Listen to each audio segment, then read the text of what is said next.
A former governor of New York, Thomas E. Dewey, and twice the nominee of the Republican Party, has just been introduced. And let's go down to the convention floor.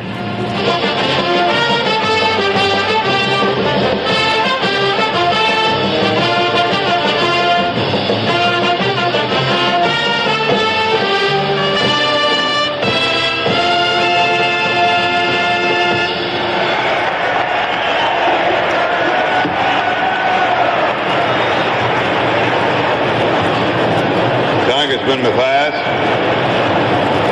Mr. Chairman, delegates, and friends, I appreciate the fine introduction by a young man who has been a fine congressman, and I hope he's going to be the next senator from Maryland with the help of all of you.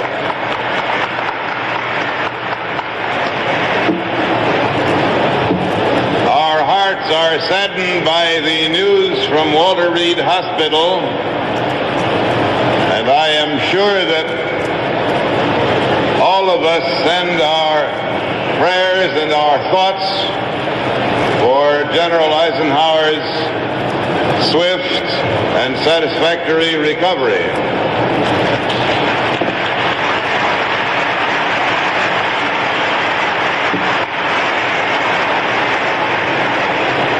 This added burden of his that occurred this morning will, of course, not abate his interest in the proceedings here, and I am sure that we are engaged in the best of all causes when we carry on this convention in order to carry forward the work he did so well.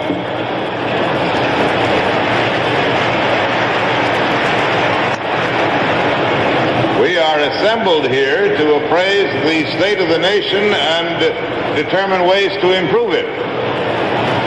As I look at the situation we are in, both at home and abroad, it seems to me to need a whole lot of improvement. It is said that those who forget history will be compelled to live it over again. The converse is that those who do remember history will benefit from its teaching. So let's look for just a moment at recent history. In 1952, a Democratic administration had brought the government of this country to intolerable conclusion and corruption. All this was combined with a war in Korea, which it was unable to win and unable to bring to an end. The nation called on General Eisenhower and the Republican Party to get us out of the mess, and they did.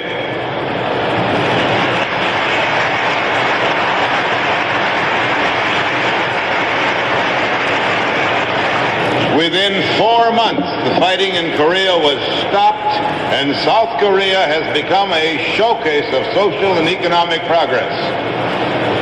Communist subversion and conquest was on the march around the world, including Iran, Guatemala, the city of Trieste, and occupied Austria. Every one of them was rescued and is free today. Lebanon was threatened, and at the request of that beleaguered government, the American Marines landed. They saved the free government, and not one shot was fired. In West Berlin, freedom was preserved, and over the protest of many of those confused thinkers who are still with us today, Quemoy, Matsu, and Formosa were also served, and again without firing a shot. Now, I would be the last to argue that everything was perfect then or ever will be. But we were making genuine social and economic progress, raising living standards higher and higher to the highest in the world. There were no riots. There were no student violence.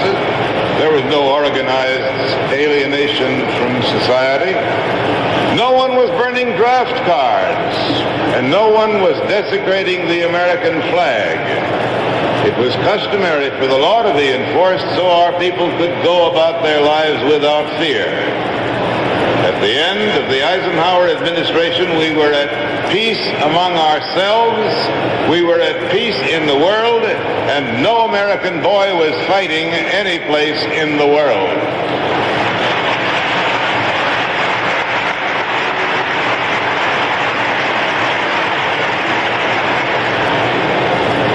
was the achievement of the Republican Party, and I say we can start doing it again next January.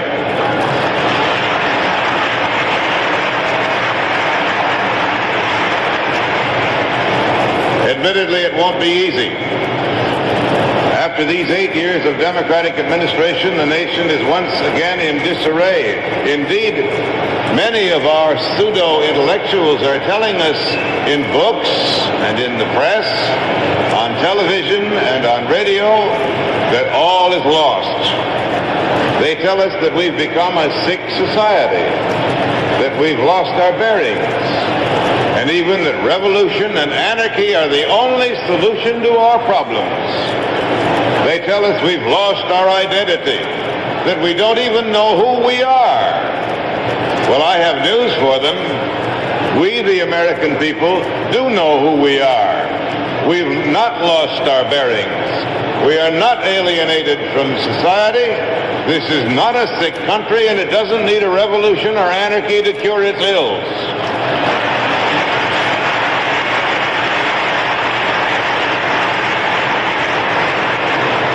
I'm afraid that the source of our disarray lies in the government in Washington. Now, it wouldn't be fair to say that all our troubles are the fault of President Johnson, or indeed of his administration.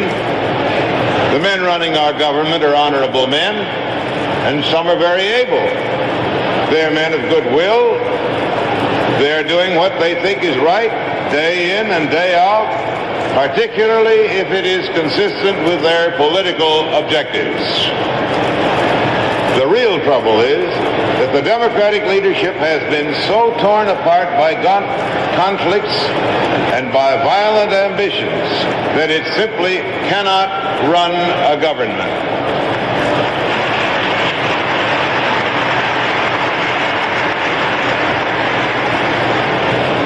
They've enacted hundreds of new laws calling for the ever closer regulation of the lives of all Americans and for spending untold billions of dollars the government didn't have.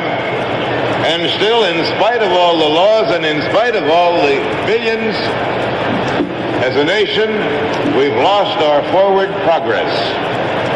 Now, how did this come about? Surely the Democrats didn't plan it that way. I'm afraid they have just been doing what comes naturally.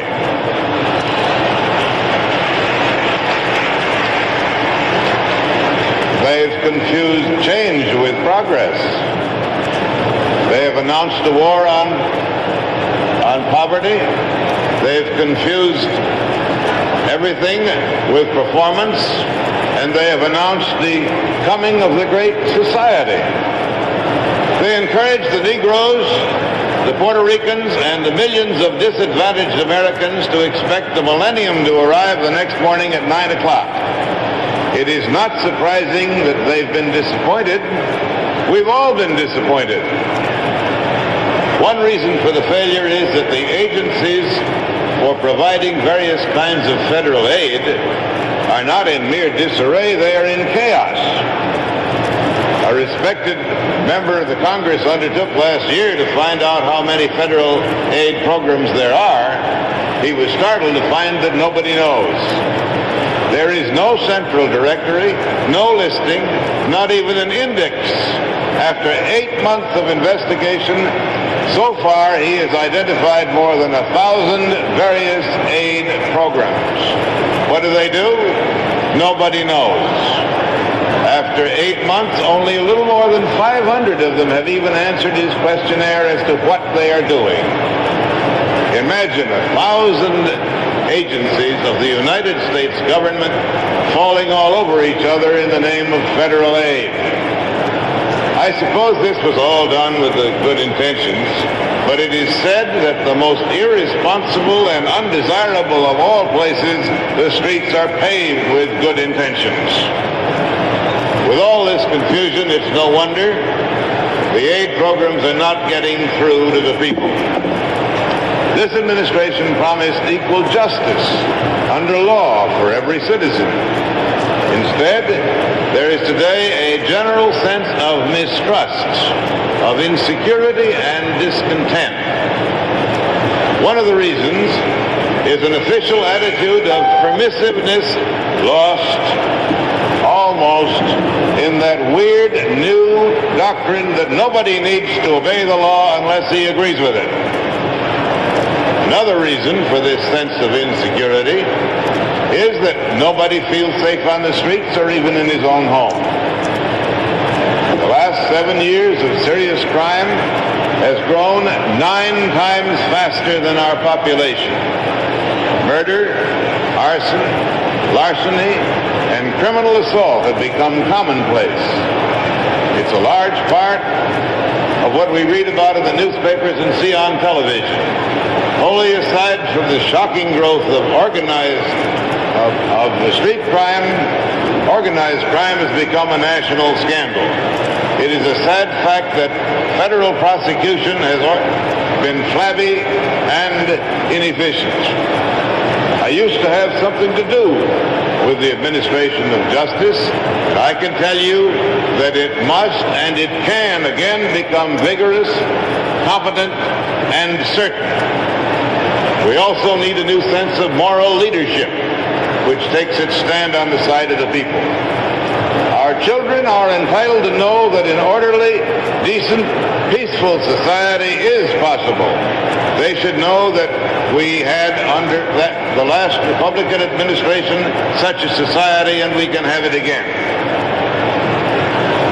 This administration has given us inflated budgets, inflated deficits, and inflated currency with its ever-rising prices.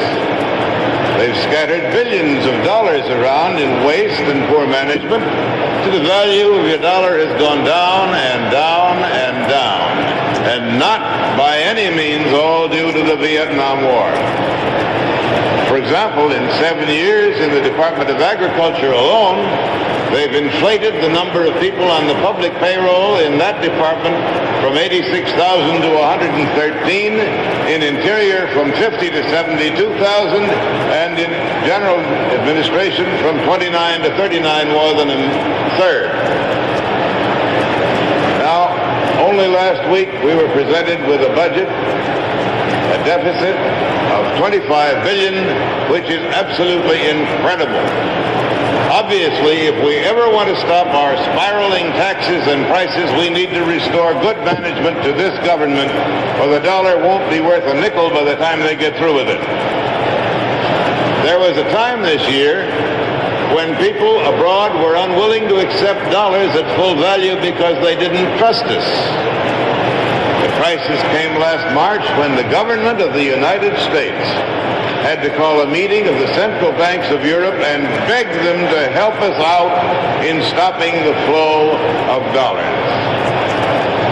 By contrast, when the Republicans left office 8 years ago, the government was as sound as a dollar, and the dollar was as good as gold, and that can be done again when we get a new administration.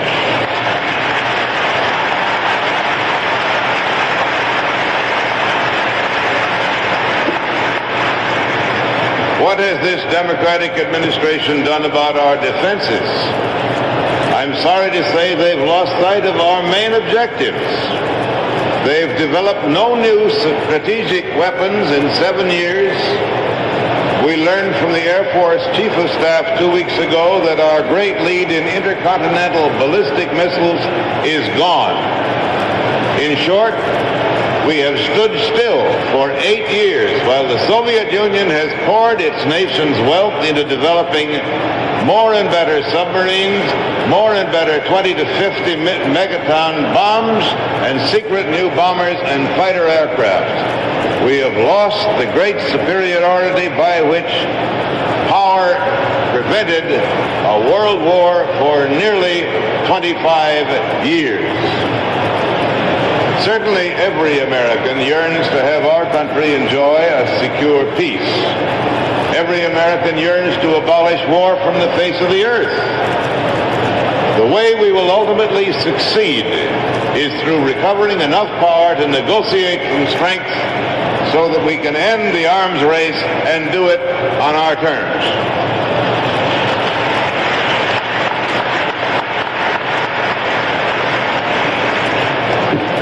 practically everybody has forgotten that the Republican Party was in power in this century for almost half of the 20th century. And let us remember with pride that our party, during all of the years it was in power, kept the peace.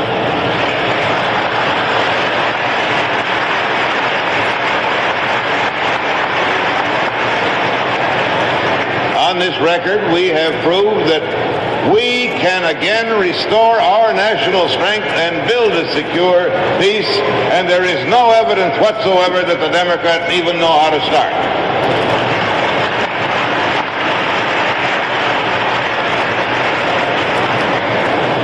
As we approach the national election, our central objective must be to work for peace in the world and peace at home. Despite our present sorrows, our failures, and our national sense of frustration, our free economic system is still, by a wide margin, the finest in the world. Our people are the ablest and the most productive. Our sense of compassion for our fellow men is stronger here in America and has been more generously expressed than in any other nation on earth. Today we know that the disadvantaged must be the objects of our first attention at home. The Negro, the Puerto Rican, the poor, wherever they are, the residents of the ghettos and the rural slums will be uplifted with ever-improving housing, education, and job training. With a fresh new Republican administration, we can resume genuine progress in defeating poverty. We will restore stability to the economy so that pay increases will no longer be wiped out by inflation. We will restore the moral atmosphere of our nation so that crime and violence are no longer regarded by our children as a way of life. We will restore our national credibility and our national credit both here and abroad and keep them strong. We will breathe into America new hope, new confidence, and new faith. We will here nominate a president and vice president who have that kind of faith, who will bind up our wounds and unite us in building an ever brighter future for this, the greatest of the nations in all the world.